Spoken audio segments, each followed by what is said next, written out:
Hello and welcome to The Hero Spouse. I'm Kenda Ruth, here to answer one of your questions about marriage and midlife crisis.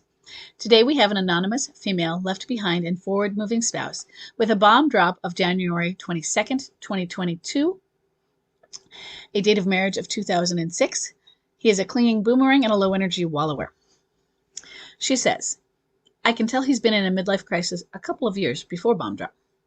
He's stayed home only, leaving a few times to stay at his parents' briefly. He continues to rewrite history and has said 3 different times in the last 15 months that he is not in love with me, emphasizing the in. Most recently last week. I caught him last week still talking to the alienator. I thought for sure this was done for about 4 months, but it continues. He says they're friends. I know for sure they have an emotional affair, but not sure if it ever turned physical. I'm not sure where the emotional affair began, when the emotional affair began, but I know for sure they were in it at June of 2022. I think he says they're just friends because she's not attractive at all, and maybe he would be embarrassed to admit it. I continue living my life and giving him space. I'm losing hope that his feelings will return for me. We do stuff together as a couple, and we're intimate. I guess my question is, since he still says he's not in love with me, should I give up? Last week, he also said that he is a piece of shit. Is he feeling his guilt? Oh, yeah, he's feeling his guilt. Yes. So, do you want to give up? You have an at-home low-energy wallower. He is severely depressed. So if you have a low-energy wallower, what that means is depression. And it often means clinical depression. It means they are depressed in a way that we can tell they're depressed, in a way that may be more diagnosable, or maybe all of the ways are diagnosable by somebody who is a reputable and, a skilled diagnostician.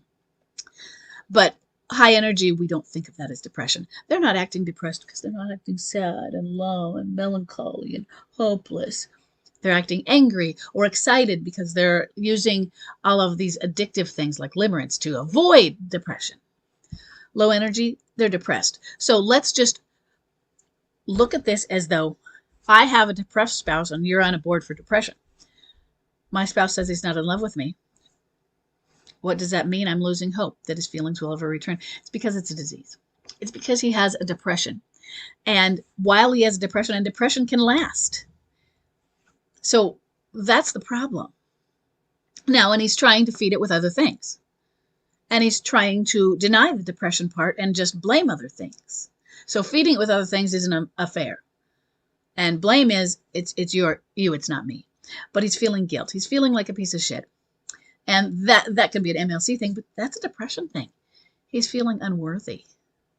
He's feeling like things are hopeless. You're losing hope. Well, that's what depression feels like. He's losing it too. Except the thing is with depression, they lost it a long time ago. And so should you give up or not? That's something you have to choose. It doesn't mean it's real, though. That's what I want you to know, is just because he says, I am not in love with you. So the questions then are, well, what does that mean? And this is a question for him. You say you're not in love with me. What does that mean? And don't say, what does that mean, and end it. What does that mean? What does it mean to be in love? And then see what he says. And what does it mean that you just simply aren't in the love with me? What does being in love mean is the basic thing. Are we looking at that he has the fantasy idea of what is really limerence and it's not real and it's not lasting? He's still there. You're still intimate. His feelings aren't gone. They're buried. So in other words, they're sitting there buried in, 6 feet under or wherever that is. But you dig them out and they're still there. So in other words, not gone. If you pull out that chest, you're going to open it. It's not empty. But how do we unbury that? How do we get him to uncover it and recover it? How do we get him to recover the lost feelings? How do we get him through? And the answer is we don't get him through. But how do we? But it's still valid. How do we facilitate this? How do we stand? How do we maintain our hope in him? Because sometimes that is what does it for somebody. That one person that believes in them is a guiding light. And are you able to have that be you or not? Because I don't want it to be toxic for you. I want you to be getting your healing. But should you give up because your MLCer says he's not in love with you? You should give up because you're ready to. That shouldn't be your reason. He says he's not, so I believe him. And it's been 2 years. And you said that you could tell he's been in a couple years prior to bomb drop. And with low energy wallowers, that does make more sense than with others, because bomb drop is often, but not always, a discrete message, an event where they give you the message. But low energy wallowers, it's less likely than it is with the others. Still more common, but that you have a specific time and date.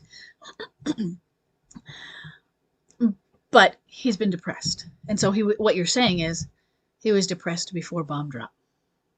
I could see the depression. I recognized this fog over him before he even said that it was there. Bomb drop being said it was there.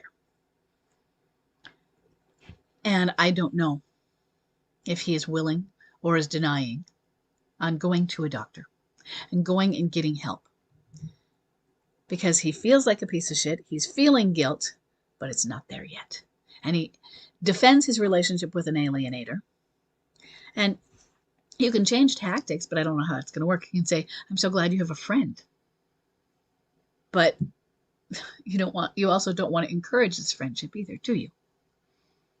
You can be relieved that he has this person to pull him through, but how dangerous is she? I'd rather we not go that route. I'd rather we go the route of you being the grace, you being the guiding light. And you can only be that if you're healed. You can only be that if you're truly getting healed and working on that detachment and coming at it from a place of confidence and stability within yourself.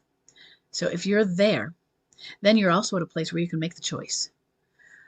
You know what? I just don't want this anymore. I'm tired. And then you say, yes, I do want to give up. Or you can say, I'm tired, but I still believe in him. Or I'm tired, but I believe in what we had when he wasn't depressed. And I believe in that person. And that person, I think, it's not even I believe, but I want that person to be there. And maybe they are. And so I'm going to help and see if I can give him the hope. In other words, you give him the hope. Doesn't mean he takes it, by believing in him and by being there for him. But you have to do that from a place of personal, emotional, mental health and stability. Emotional stability, mental stability. If you're not coming at it from that, then it doesn't work. And it just helps the codependence and the toxicity. So you have to decide for yourself. How toxic is it for you? What can you handle, and what are you willing to continue to handle? Okay? And what are you going to do for a person who is in his sickness part of the vows? Because you still have to take care of yourself.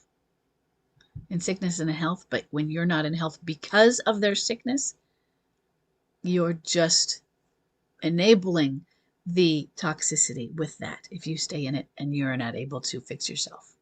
You get yourself fixed, and maybe you're there from the sidelines. In other words, he has to go through it himself, and maybe then he comes out towards you later.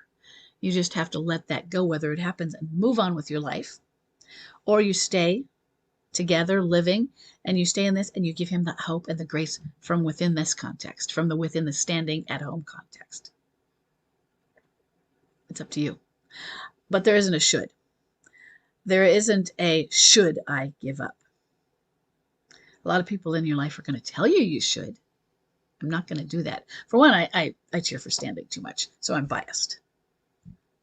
But it's up to you. And if all of those other people are shoulding on you, who likes to be shoulded on? You figure out what it is that you want, but also what you can do. If what you want, and you can see, yeah, I want to win $10 million, but it's just not going to happen. I don't even buy lotto tickets. Then let it go and you move on to some other path. But if you want this and there is a possibility, I didn't say probability, I said possibility. And him being at home puts you on the higher probability than others. I don't And I'm not saying that's above or that it's not above 50%. He's at home, though. So people who are at home, he's already there. But that doesn't mean it's not work. It doesn't mean all of the other stuff. It just, and he's, sometimes he's left, stayed with parents and things, but he's been home. You have to figure out what it is you want, what it is you need from a relationship, what it is you need for your own health. Okay, that's a lot of decisions for you. I'm sorry. But I hope this is helpful. I hope that it helps you think about what you need to do and clarify to make your decision. Okay? And I'll see everybody in the next question.